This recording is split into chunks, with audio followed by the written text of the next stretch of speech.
Hey, how's life? This is The Last Coffee House, and this is the best of literature. On this episode, it is The Tale of Genji. It is I don't know what number it is. I did not write it down here. I wrote it down somewhere else. Did not write it down here. But it's The Tale of Genji, written by Murasaki Shikibu. In the early years of the 11th century, the original manuscript was lost somewhere around that time. And it didn't get any kind of notoriety or significance until it was translated into modern Japanese in the early 20th century, and then subsequently translated into a whole bunch of other languages. So what it's about, and I feel like I'm sprinting right into this, but it's about this book, this is what we're talking about. So what it's about Hikaru Genji, and it deals with kind of the lifestyles of high courtiers in the Han period of Japanese history. I want to say courtiers, Frenchify it, but I don't know which is preferable. In the Heian or Han period, I don't know how to pronounce that either, but it's Japanese history. I don't know a whole lot about Japanese history. So there you go, out on the table, all of my lacunae,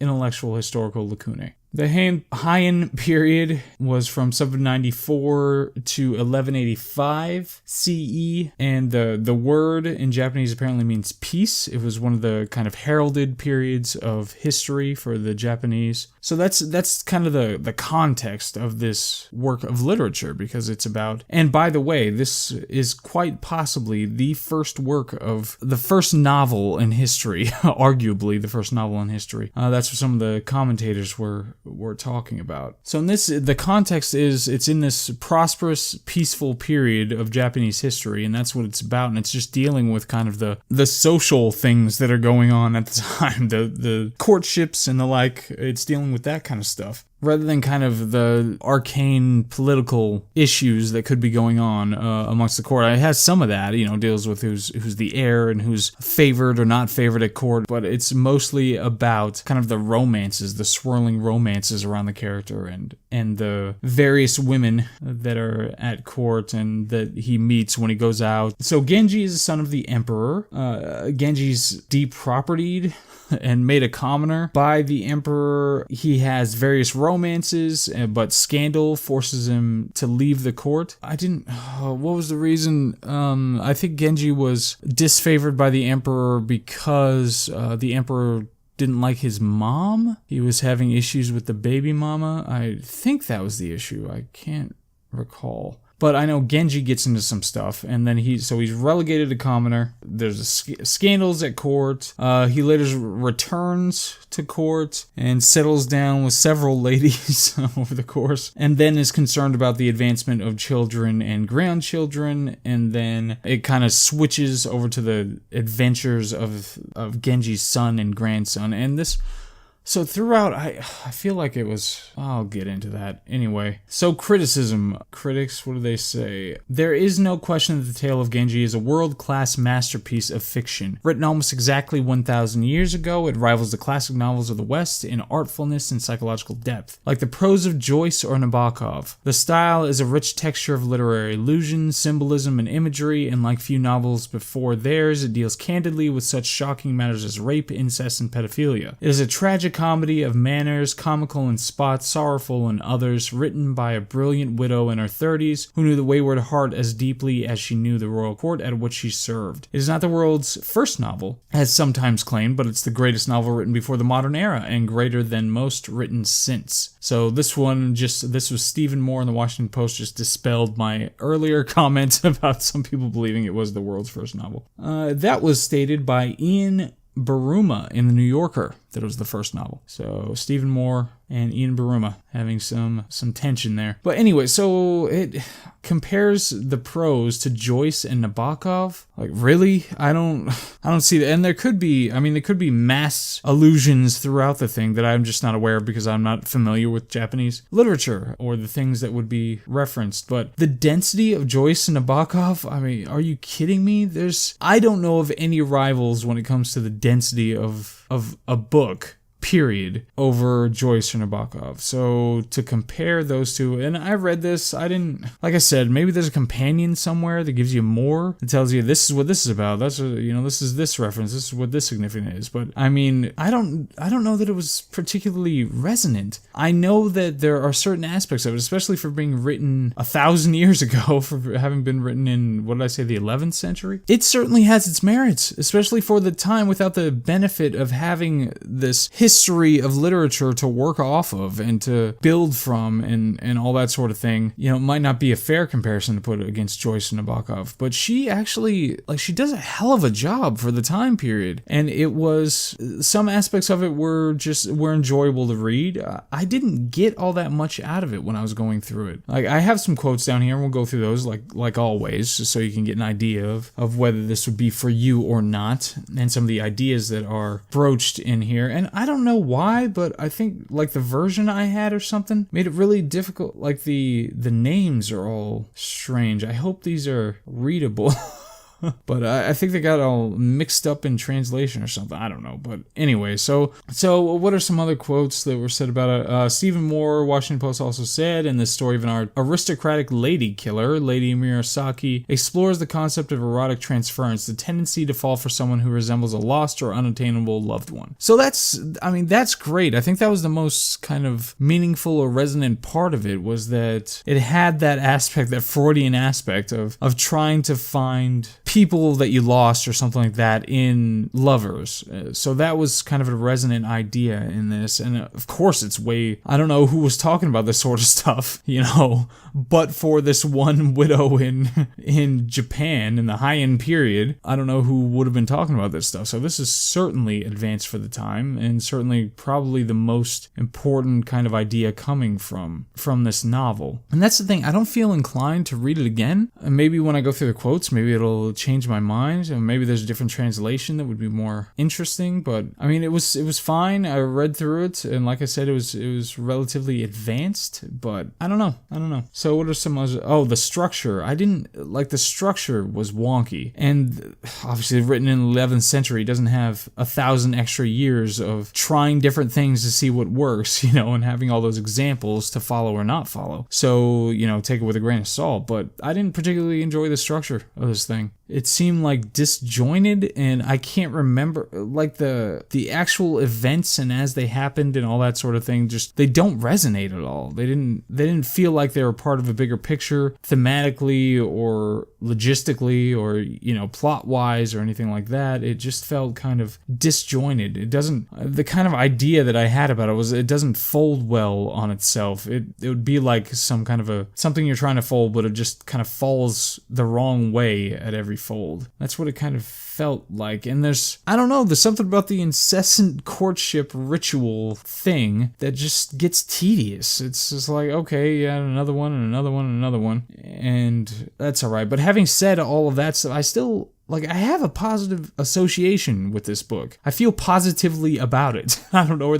that stems from, but I feel like the author was really trying to do something novel here. No pun intended, but the author was really trying to do something that she had an interest in and really wanted to get it down on paper or parchment, whatever she was writing on at this point. She really had something to say and wanted to write it down, and it was worth writing down, and so I have these positive associations with it. Like I said, I'm not sure that I'll read it again, but it does deal with the quote mentioned earlier. It has things like rape and incest and pedophilia. It approaches those topics, which is that's a hell of a thing in the 11th century. I don't know and that's because the context could change all of it. I don't know what Japanese culture was like in the 11th century. I don't know what they accepted or didn't accept. And they didn't apparently destroy all of the manuscripts here, so maybe the Japanese were just way ahead of their time when it came to art and dealing with social issues in art, and I don't remember the context of those particular things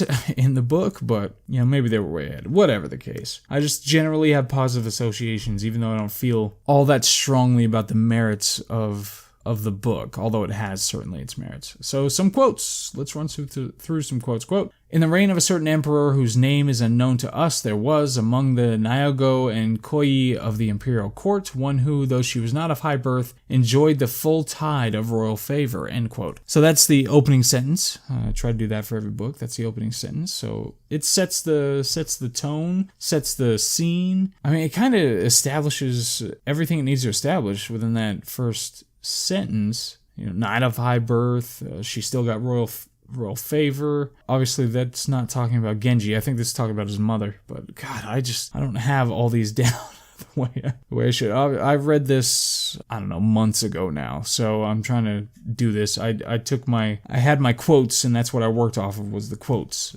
to try to figure out, what I liked and didn't like and all that stuff. These circumstances, however, only tended to make the favor shown to her by the emperor wax warmer and warmer, and it was even shown to such an extent as to become a warning to after generations. Okay, quote, "Now she was no more. The thrilling notes of her music, the touching strains of her melodies stole over him in his dark and dreary reverie." So I think this is after his mother dies. And, nice little bit there. Now, the picture of beautiful Yokihi, however skillful the painter may have been, is after all only a picture. It lacks life and animation. Her features may have been worthily compared to the lotus and to the willow of the imperial gardens, but the style, after all, was Chinese. And to the emperor, his lost love was all in all, nor in his eyes was any other object comparable to her. All right, so this is description of her, description of the internal workings and thoughts of a particular character. Okay. He had no recollection of his mother, but he had been told by Nashinosuke that this lady was exceedingly like her, and for this reason he often yearned to see her and to be with her. So it kind of, on the nose directs the searching for somebody in somebody else thing, but still that represents that idea.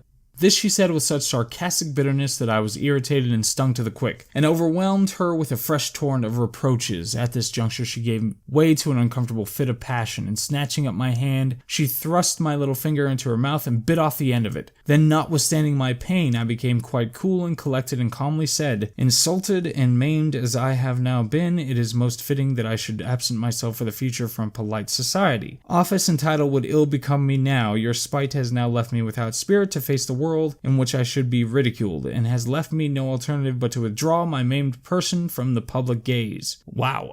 Okay, so not quite the response I would give in that particular situation, but there you go, that's the character. The incidents of the rivalry between them, therefore, were often very amusing, though we cannot relate them all. So kind of an interesting turn here, because this is I don't remember it clearly establishing the narrator, but here this is them referencing themselves as a we, and saying that there are a bunch of other things in the ether somewhere that happened. Okay, so the author here, Shikibu, Lady Murasaki, she was a member of court, as far as we know, she was a member of court, and so had direct experience of this stuff, so who knows what comes from reality and what does not. But this suggests that, if it were fiction, this is a curious thing, that it would suggest that there are all sorts of other things that happen that cannot all be related, but they're all fictional. So that would be a funny thing to be in the book, and a weird thing for a narrator to say. Genji returned to his home. One may say that the character of Genji was changeable, it is true, yet we must do him justice for his kind-heartedness to his old acquaintances such as these two sisters. And this would appear to be the reason why he seldom estranged the hearts of those whom he liked. Okay, some direct character reference stuff. Suddenly, as he spoke these words, the wind arose and began to blow fiercely. The sky became dark, and torrents of rain soon followed. This caused great confusion to all present, and each ran back to the house without finishing the ceremony of prayers. I don't know, I think I like the description in that. Abinoshi's spending millions of money in order to get the so-called fireproof rat, which, when obtained, was consumed in the flames in a moment, is simply ridiculous. It's some kind of an idiom about spending all this money to get a fireproof rat that immediately burns up when exposed to flame. So I just thought that was an interesting idea. It is not easy to understand and define the exact state of his mind at this period. So this is psychological description. It's describing. It's a little deeper. It's a little deeper than a lot of books. So much appreciated. So there you go. That is the tale of Genji, and I don't remember a whole lot about the characters in general, the courtships and the romances and and the politics behind it and all that sort of stuff. Don't remember a whole lot about it. It didn't really strike me all that much. However, I do have certainly positive associations with the idea, the Freudian idea at the center. And it's not, I'm using Freudian in a broader sense than simply, Oedipal complex here, but that you search in your lovers for lost people in your life. And I just generally have positive associations with it, whatever the source of that is. Still, I read the thing and I have positive associations. And those quotes didn't make me want to go read the whole thing again, but I think it was pretty long actually. But I think I still positively think of this work of literature, especially for being so advanced for the time period. So much appreciated, a worthy part of the canon, I'm sure, much more worthy than some of the books that we already ran into. Anyway, so that's where we are on that one. Thank you very much for listening. Hope all goes well. All right, yeah, bye.